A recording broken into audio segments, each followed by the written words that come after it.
Hi, my name is Chad Habel. I'm a senior lecturer in the Faculty of Arts at the University of Adelaide, and I'm also the director of Game Truck Australia, a mobile video game arcade that operates here out of Adelaide. And I'm just here to answer a few questions sent to me by the IGEA about the Australian STEM Video Game Challenge. The first one is, what is the purpose of the Australian STEM Video Game Challenge from the gaming and game design perspective? I guess from this angle, the challenge aims to be an early intervention process to give students and kids a very early opportunity to learn some skills in game design and game development, but also broader skills in science, technology, engineering, and mathematics. So you've got skills development in game design and what they call computational thinking. This notion of computational thinking is quite new in the Australian national curriculum and is beginning to be built into curricula at the national level and feed through into teaching and learning experiences of students at schools. So it's not so much about really coding specifically or learning specific programming languages, but much more the soft skills that are needed. And students use very accessible platforms that don't require really explicit coding to generate some of those soft skills and develop their skills generally around the area of game development and STEM more generally. The second question is, why does Australia have a problem with student interest in science, technology, engineering and maths, STEM? That is a big question, I guess, and I'm not really sure, to be honest. It's not something I've looked into myself, and it would be interesting to see the data on the extent to which that is a problem, but anecdotally I've heard that that's the case. My personal view is that, unfortunately, Australia sometimes suffers from a general trend of anti-intellectualism generally, and perhaps also a trend of anti-science thinking as well, or a lack of trust in cutting-edge research and scientific discourse more generally. Australia tends to have a really big focus on sports and celebrities, which can lead to the detriment of really valuing science, technology, and also the arts more broadly as well. There's also a funding problem as well. So research funding in Australia is somewhat in crisis, and medical research and scientific research is very hard to find ongoing, stable funding in that area. The Games Fund, so the National Fund for the Development of Games, has been cut recently, which is quite tragic and is quite a disincentive for people working in this area. And also the thing is that this kind of investment is investment for the long term. This is the kind of learning that happens over a lifetime, which is why the Australian STEM Video Game Challenge reaches right back into the earlier years of schooling. So it's difficult to see the immediate return of an intervention like this. Difficult to see the immediate return of investment in science and technology, because if you invest in someone's education, then they need to finish high school, do a bachelor's, do a PhD, and then maybe do a decade's work as a researcher before they actually produce really cutting edge, amazing work. So the short-term mentality of administrations and funding bodies means that it's very hard to sustain the kind of energy that you need to create really great outcomes at the end. One of the more significant kind of, focused problems is that these areas are not always seen as appropriate for younger learners. So we saw in Question Time in Parliament recently the idea of coding being taught in schools completely scoffed at and laughed at, because the idea was, what are you going to send kids out to be programmers at 11 years of age? And so this real short-term mentality and very non-progressive thinking around education and learning in these areas is one of the barriers to progress in the area. And that's obviously only a personal view, but that's my take on it. The third question is, how does the challenge support efforts to stimulate and maintain students' interest in STEM? Really what the Australian STEM Video Game Challenge does is leverage the massive interest and massive engagement that many students and many kids have in video games towards something more constructive, towards a much more explicit learning process as well. So what it does is it gives some structure towards building games and encouraging kids to begin to think about the fact that they might actually be able to build games themselves. The great thing is that technology is at the point where the technology is fairly accessible, so you don't have to be a high-level coder to create a game anymore. You can create simple games with some of the simple platforms that the STEM Challenge kind of encourages. And so it gives some goals and some rewards for working in this area. And then I guess there's two levels at which this works. So there's general STEM skills in game development. So you've got basically developing a game by its very nature involves science, technology, engineering, and mathematics, particularly in technology, but also maths, engineering, and science. All of those kind of skills and knowledges are built into the very process of creating a game.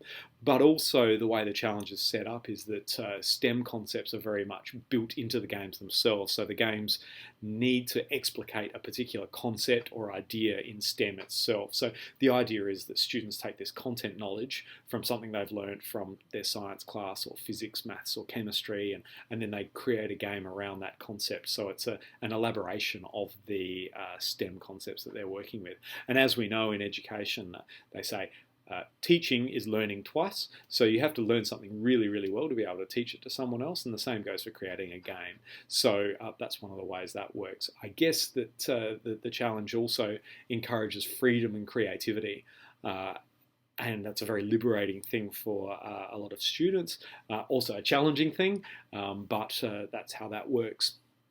And finally, it encourages a deeper connection to games as cultural products and as technological products to help supplement this kind of pop culture ubiquity. So video games are everywhere, and this is another way of engaging with video games through creating games.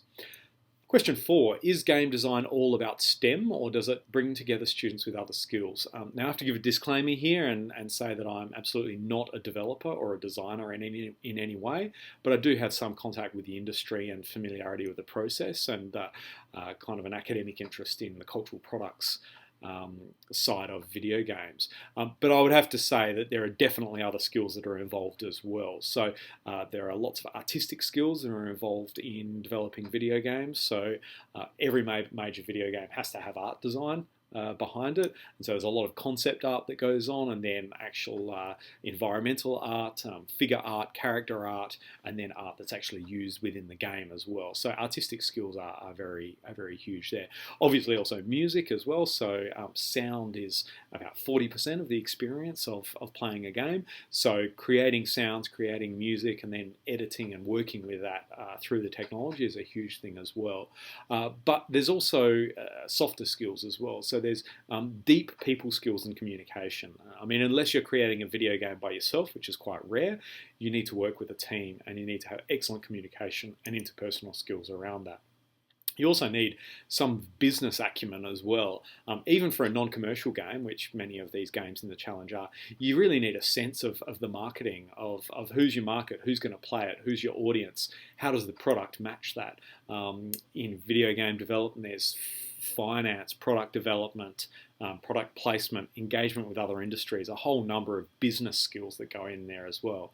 And then there's much broader soft skills such as self-efficacy in using technology and building products through technology, confidence in doing stuff generally, courage and getting out there and having a go, risk management, being able to take a risk but then manage that risk as well. And then project scaling is a really huge one. So a very common experience is that people will begin a project or begin making a game, and they'll think that they want to make a brand new shooter or another version of Call of Duty or something like that, and they realize how incredibly difficult it is to create that. So they'll choose one slice, one tiny aspect of the original conception of that project, and then they'll do this tiny thing that as a playable game seems really simple and even simplistic, and realize that it is so difficult to even get that little bit to work. They then become really proud in the piece of work that they've created. So that idea of realistically identifying what it takes to make a game, the amount of work and effort and time and iteration that goes into it,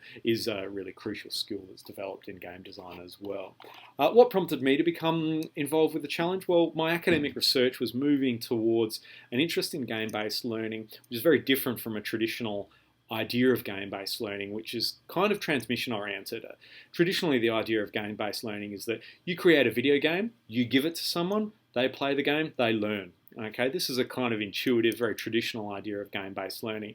Actually aligns with 1950s models of learning, kind of behaviouralist and cognitivist models of learning, where you give someone something, they work with it relatively passively, although games are a bit more active than that, and then they learn something out of it. I've become much more interested in connectivist and constructivist approaches to game-based learning. So I've become really interested in how students learn through creating something in particular. So games like Little Big Planet and Minecraft are particularly interesting to me. And so when you've got kids creating a video game themselves, I think the potential for an amazing learning experience through that is much, much stronger. So as soon as I saw the challenge at Penny Arcade Expo Australia, I was very excited. This immediately aligned with something I was already working on, already thinking about. And then I met Josh Caratelli, who's one of the winners from last year. I mean, he's an amazingly bright young lad with a huge future ahead of him in game development, and saw the kind of outcome that could happen for a student or someone who's interested in games, learning through engaging in the challenge and then really getting to a career out of it as well, was incredibly exciting as well. So really and obviously I have the business Game Truck Australia, which is all about getting kids involved in gaming and providing entertainment services around gaming, I guess, essentially. So really the challenge aligns with both my academic and business interests in that way, and so that's why I became so excited about it. Question 6, what does the research indicate about the impact of game-based learning, with examples if possible? So to be honest, the research is very, very early here and is very, very vague and sketchy. Because game-based learning is so new, we're still in the very early days of that type of research, but a lot of the indications are that game-based learning, to begin with, can increase engagement. So I guess in a lot of ways it's around proxies for learning. So people see engagement as very, very important to learning, and we know that game-based learning can increase engagement with learning and engagement through learning, particularly through the concept of flow. So there's this notion of flow where when someone's playing a video game, they become utterly absorbed in the activity. They lose all sense of time, they lose all sense of space and all sense of themselves. So this is how you end up playing a video game until 4 a.m, for example. And people have noticed that this is a thing that happens with video game and started to say, wouldn't it be incredible if learning gave the same kind of experience? If people could become so immersed and so engaged in their learning that they lost all sense of time and then invested very, very heavily in it, that would be a huge outcome. So one of the key areas of research around this is through engagement. An author around this is Nicola Whitten. She's written a book called Digital Game-Based Learning. So she talks about game-based learning for adults at the university level in particular. She's got a particular focus on engagement and how that works. Another fantastic author is James Paul Gee. His book, What Video Games Have to Teach Us About Learning and Literacy, is just essential in the field, and this is very, very early work, but it's kind of saying, look at the type of learning that's going on even in commercial video games. Wouldn't it be great if we could replicate that at the school level? And Gee is a professor of linguistics and learning at the University of Arizona, so a strong academic record kind of supporting that as well. Finally, there's an author named Jane McGonigal who's from California. She talks about alternate reality gaming and social impact of gaming through alternate reality gaming and those sorts of things. But to be honest, there's not a great deal in the way of empirical studies around learning in education, around game-based learning, sorry.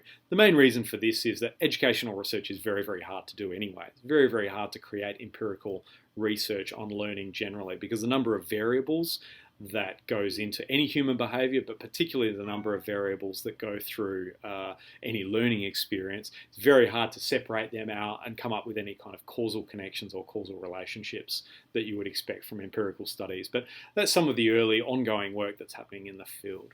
Then finally, how can the challenge help students during their schooling and in pursuing STEM-based careers?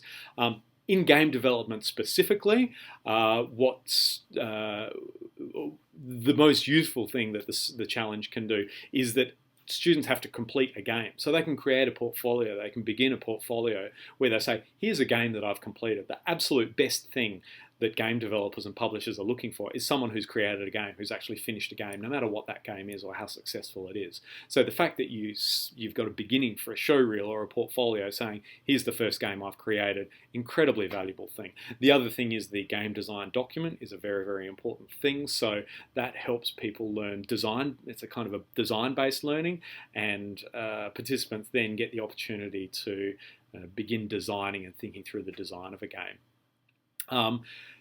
Things around design-based learning that are really important here are things around planning, market, audience, mechanics, and then iteration and testing are all really important skills that have much broader application right across the board.